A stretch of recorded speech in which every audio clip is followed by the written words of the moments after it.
I'm Matt Swider with Gaming Target. We're on the road this week in San Francisco, and we're checking out the multiplayer of Homefront. And we're here with Aaron Daly. I'm a lead designer on Homefront multiplayer game.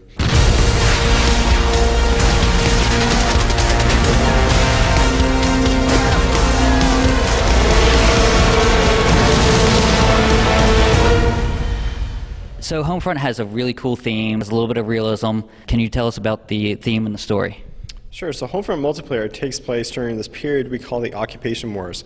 This is about 20 years in the future, and America is being invaded by North Korea after this deadly EMP attack and cyber attack that has kind of scattered the American forces, but they're still fighting back with a lot of weaponry and equipment that they still have. Can you tell us about the battle point system? Sure. So one of the things we tried to do with Homefront multiplayer is create some interesting strategic choices that players can make on the fly. So we created the system we call battle points, and what it is it's an in-game economy. So every time you do an action that helps you or helps your team, you're earning battle points. So you kill an enemy, you earn battle points. You capture an objective, you earn battle points. You mark an enemy with your recon drone, you earn battle points. And then you can use those points in-game and spend them on cool toys and stuff to help you win the game. So for example, you can spend them on drones, you can purchase rocket launchers, you can purchase additional ammunition or grenades, and then you can even purchase vehicles in our game because it is a large-scale vehicular game. We checked out 2 maps today. Can you tell us the names of those 2 maps and what they were all about? Sure. So today we're showing 2 multiplayer maps. The first one's called Cul-de-sac. It's kind of a smaller, tight infantry-based game, and it takes place in the American suburbs. So you get to see what the ruin of the suburbs has become in this near-future kind of post-apocalyptic type environment. The other map we're showing is called Farm, and it takes place in kind of this rural, idyllic farmland, and kind of showcases some of our larger scale gameplay. You've got vehicles on the map, aircraft, tanks, all the kind of stuff we use to try and create these large scale epic battles. Over time during the battles, we noticed that the objectives shift and actually the map shifts as well. Can you tell us about that?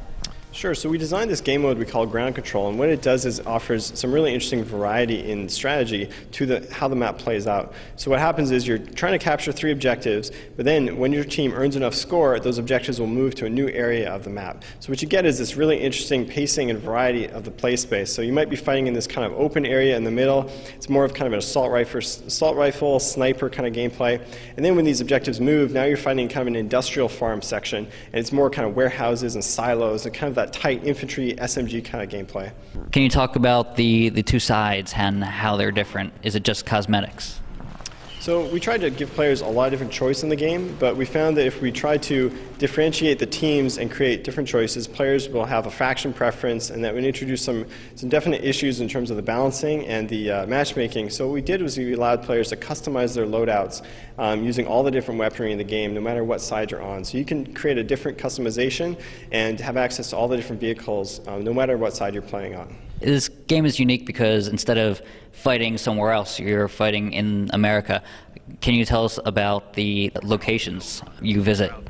Sure. So in multiplayer, we really wanted to kind of explore this idea of what it's like to fight in your hometown, what it's like to fight in a place that you shopped, right? So we've got battles that take place in strip malls, we've got battles that take place in highways and farmland, in suburban American homes, right? So we want to kind of bring this large-scale conflict to these spaces that you know and you're used to, and think about how would these spaces change if there were a big battle going on.